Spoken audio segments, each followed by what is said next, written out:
Assalamualaikum warahmatullahi wabarakatuh. Perkenalkan, nama saya Anastasia Kando. Saya dari jurusan S1 Akuntansi kelas D.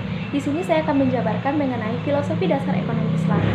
Sistem ekonomi dunia saat ini yang bersifat sekuler terjadi pemisahan antara kehidupan agama dan kehidupan duniawi, termasuk di dalamnya aktivitas ekonomi mulai terkikis.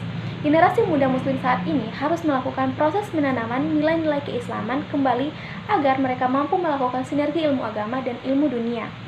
Meski demikian, telah terjadi hal yang cukup menggembirakan pada abad ke-21 ini.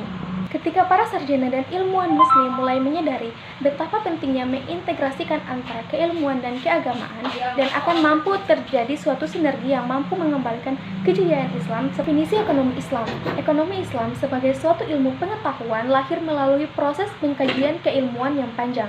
Pada awalnya terjadi sikap pesimis berkaitan dengan eksistensi ekonomi Islam dan kehidupan masyarakat saat ini. Hal ini disebabkan pada masyarakat telah terbentuk pemikiran bahwa harus terdapat dikotomi antara agama dan keilmuan dalam hal ini termasuk ilmu ekonomi. Sebagian pihak mengungkapkan bahwa ekonomi Islam merupakan sistem ekonomi alternatif. Sistem ekonomi alternatif di sini adalah sistem ekonomi Islam dapat menjadi sistem ekonomi alternatif pilihan selain sistem ekonomi kapitalis dan sistem ekonomi sosialis. Dewan Raharjo memilah istilah ekonomi Islam dalam 3 kemungkinan pemaknaan. Yang pertama, ekonomi Islam adalah ilmu ekonomi yang berdasarkan nilai atau ajaran Islam. Yang kedua, ekonomi Islam adalah suatu sistem menyangkut pengaturan, yaitu pengaturan kegiatan ekonomi dalam masyarakat atau negara berdasarkan cara atau metode tertentu.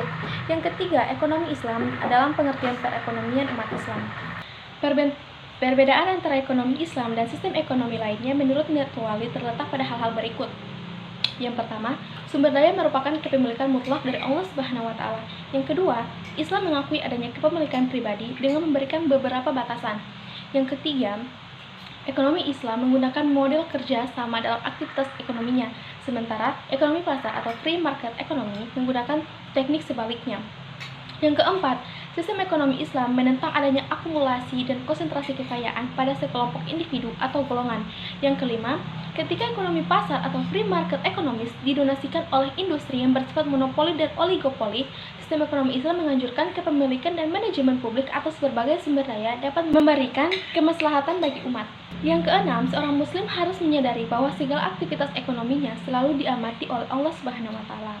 Beberapa prinsip dari ekonomi Islam yang ditawarkan oleh M.A. Qadri yaitu sebagai berikut. Yang pertama, tauhid dan persaudaraan. Tauhid adalah konsep yang menggambarkan hubungan antara manusia dengan Tuhannya. Segala aktivitas ekonomi yang dilakukan oleh seorang muslim akan sangat terjaga karena ia merasa bahwa Allah Subhanahu wa Ta'ala akan selalu melihat apa yang dilakukannya. Yang kedua, bekerja dan produktivitas. Dalam ekonomi Islam, individu dituntut yang bekerja semaksimal mungkin dengan produktivitas kerja yang tinggi dengan tujuan memberikan yang terbaik bagi kemaslahatan umat.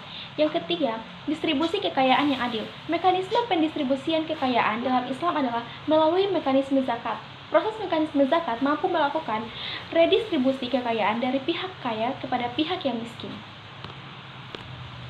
Definisi ekonomi Islam juga dikemukakan oleh Yumer Chapra pada tahun 2001 bahwa ilmu ekonomi Islam diartikan sebagai cabang pengetahuan yang membantu merealisasikan kesejahteraan kemanusiaan melalui alokasi dan distribusi sumber daya alam yang langka yang sesuai dengan maqasid.